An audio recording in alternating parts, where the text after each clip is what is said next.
बोल श्री नर्मदे मात की जय। श्री मार्कंडेय उवाच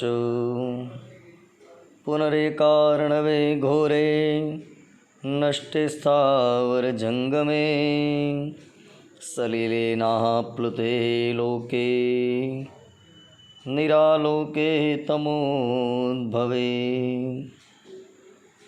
मार्कंडेय जी कहते हैं, हे धर्मराज युधिष्ठिर, पीछे हमने मयूर कल्प की उत्पत्ति की कथा सुनी थी। आओ आज कुर्म कल्प की जो उत्पत्ति है वो कथा सुनते हैं। फिर से घोर एकारणवे में जब स्थावर और जंगम नष्ट हो गए, पूरा विश्व जलमय बन गया, प्रकाश रहित और अंधकारमय हो गया, उस वक्त ब्रह्मे को विचरंस्तत्र तमोद्भूते महार्णवे, वो अंधकारमय बड़े समुद्र में अकेले ब्रह्मा जी दिव्य सहस्त्र सालों तक खद्योतम इव रूपवान अज्ञा के रूप में इधर उधर घूमते रहे हैं। वहाँ उन्होंने हजारों योजन तक फैला हुआ अमाप 12 सूर्य के समान तेजस्वी सहस्त्र चरण और नयन वाले वो बड़े घोर सागर के अंदर कुर्मों का स्वरूप धारण करने वाले भगवान को सोए हुए देखा है।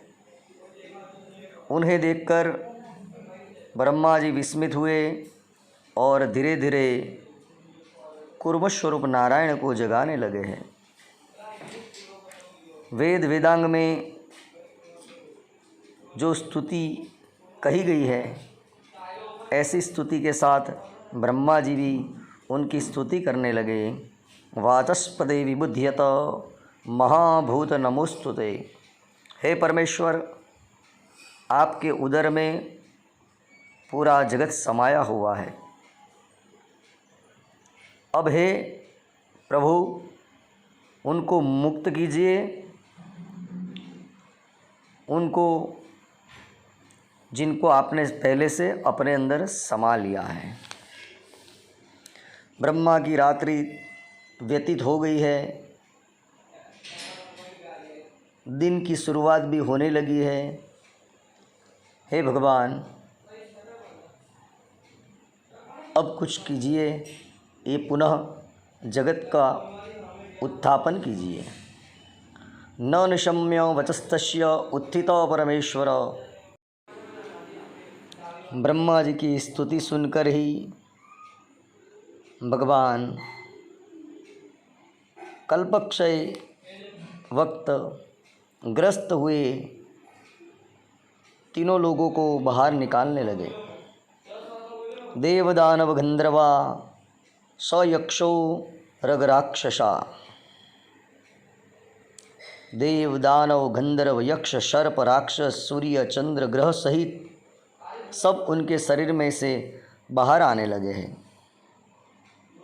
बाद में एक बने हुए समुद्र के भिन्न भिन्न विभाग किए।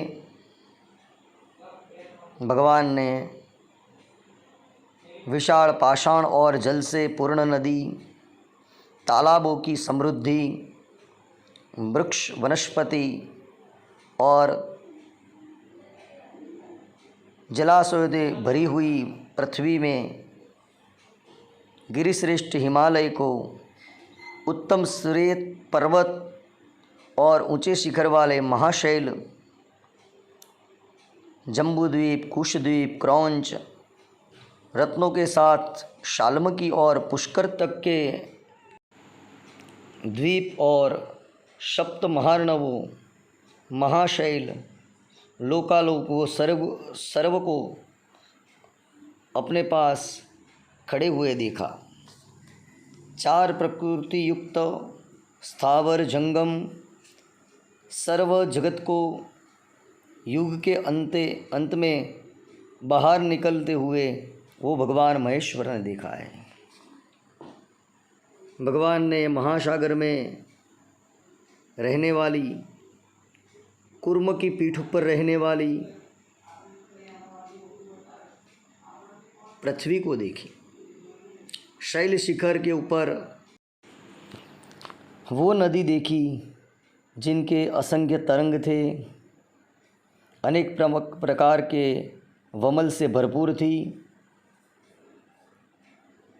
चमकती हुई औषधियाँ, भिन्न भिन्न पद्म पुष्प, बड़ी बड़ी शिवलाओं से व्याप्त, और चित्र विचित्र पक्षियों के वहाँ कलरव थे। भिन्न भिन्न प्रकार की मछलियाँ, मगरमच्छ भी वो नदी में थे, जिनके बीच में नूतन मेघ समान श्याम पुष्टजंगा कटी और अनुपम दिव्य वस्त्रों से और विविध प्रकार के आभूषणों से शृंगारी हुई, नुपुर के भारे रणकार से आकर्षित करती, हार और केयूर से मंडित ऐसी तादृशीं नर्मदां देवीं स्वयं स्त्री रूपधारी देवी नर्मदा को देखा।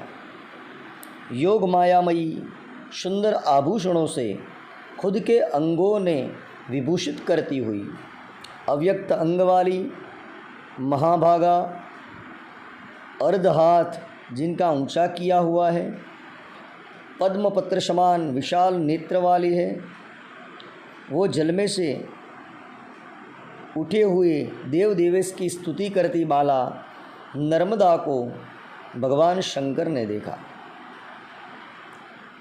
और मैं खुद विस्मय हो गया।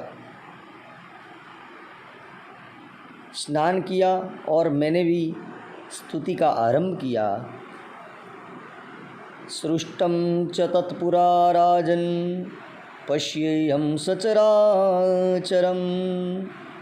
मैं हर्ष पाम के वेद वेदांग के मंत्रों की रुचाओं के साथ उनकी अर्चना करने लगा। पहले उत्पन्न हुआ हे राजन, मैंने सचराचर जगत में देखा। ओ शूर असुर गंधर्व सर्प महानाग साथ में था। मैंने पहले क्षय पामी नहीं थी ऐसी महाभाग्यवती माँ नर्मदा को देखा। महादेव प्रसादाच्च तच्छरी रसमुद्भवा भूयो भूयो मया दृष्टा कथिता ते नृपोत्तम। महादेव की कृपा के साथ जिनके शरीर में से उत्पन्न हुई फिर से हे नृपोत्तम, मैंने वो नर्मदा को देखी थी। वो कुर्मकल्प की माँ नर्मदा की कथा मैंने सुनाई है तुझे। ये कुर्मकल्प के प्रादुर्भाव को जो पढ़ता है, सुनता है, मुच्यते तेपि किल विषयैहि, वो अपने सब पापों में से मुक्त होते हैं। आगे की कथा हम फिर देखेंगे। आज की कथा कुर्मकल्प की हमने सुनी है। आगे की बककल्प की जो उत्पत्ति है, माँ नर्मदा का महत्व है, वो हम आगे देखेंगे। नर्मदे हर, नर्मदे हर, नर्मदे हर।